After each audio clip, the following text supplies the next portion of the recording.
Hello, my name's Rachel from Sew Round the Bend, and in today's video we're going to be looking at a pattern I bought from the Bramble patch quite some time ago now actually. But it's this boho bag. I'm going to show you what it looks like. And the fabric came with the pattern, and I've got this beautiful fabric and this for the lining. So I think that's going to look really nice. What I did go and do is I did make it out of fabric that I wasn't too bothered about if it went wrong, just to try out the pattern and see that I was doing it right. And this is the bag that I made. And here is the lining. And this bag is actually reversible, so we can see it from the other way. The only thing I didn't do in this that the instructions said to do was to do a pleat in the top and put a button on, but I can do that later. Now this fabric that I used here was quite stiff, but this fabric that they've given us is even stiffer, so I am a little bit worried about how I'm going to turn out the straps on this one, but we're going to iron the fabric now and get to cutting out.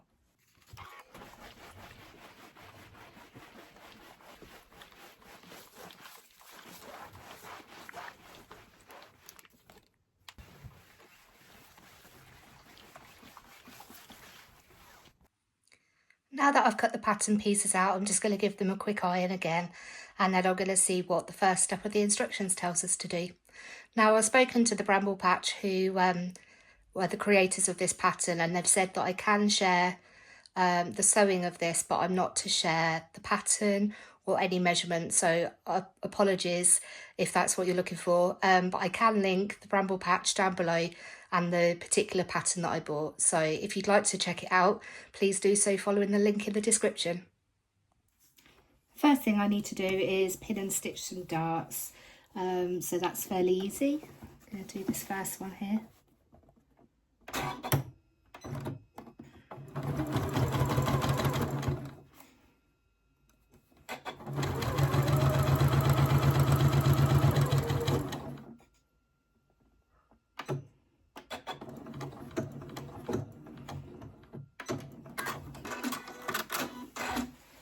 And I need to repeat that for the lining and the outside.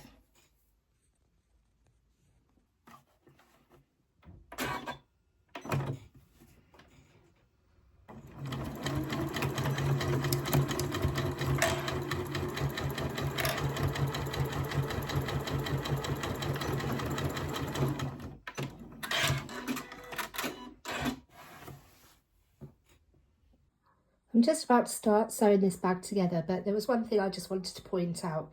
When you've got corners like this where you've been pressing and sewing darts, it's useful to have the seam going in opposite directions. So this seam will come this way and that seam will go the other way. And then when you pin this and sew it, it will nest together. So that's what I'm going to do.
Here I'm just showing you the button loop that I've made.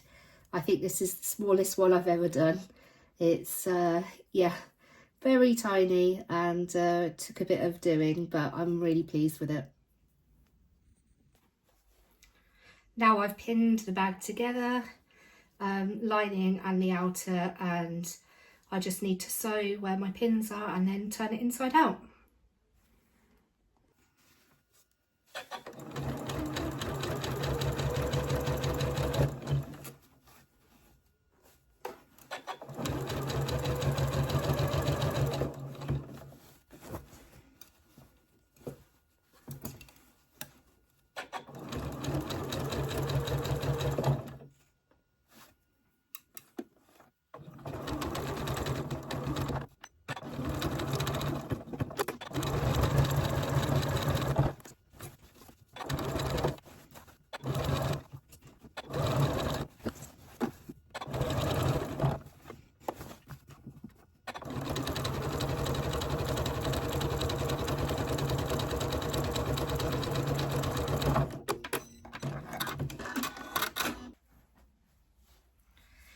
Now that we've got the bag all stitched together, we need to turn it out through one of the handles.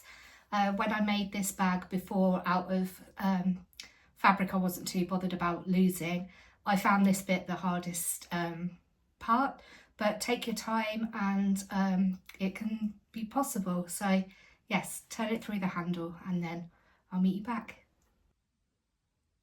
Now we've finished sewing the bag, we're going to press it and then we need to sort out the handles. So I turned this bag through one of these handles. So we need to join the handles together in a moment. And as you can see, the button loop is ready, waiting for a button to be on the other side. So we're going to go and press it and see what's next in the instructions. Now what we need to do is take the outer handles and put them touching, pretty sides together, pin and stitch, and do the same for the lining pieces on both sides of the bag.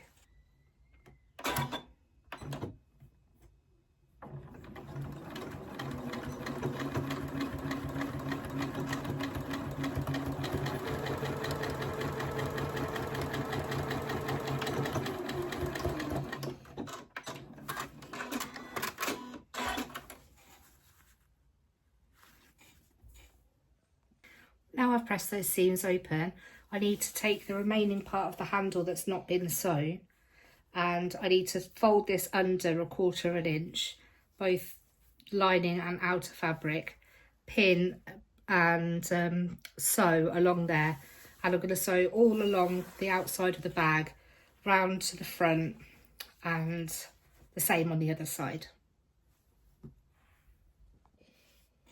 I'm going to pin this in stages, but as you can see, I've turned in some of it until I got to the seam in the top of the bag.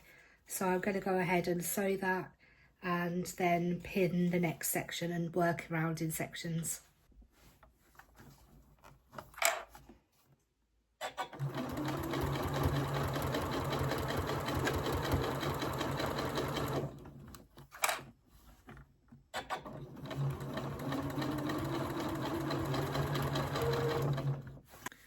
Now I've stitched 1/4 of an inch away from the edge of the strap, but can you see this is just coming apart a little bit here? So I'm actually going and sewing another line of stitching down here, which is halfway between this existing line of stitching and the edge. So I think that will just hold it a little bit better.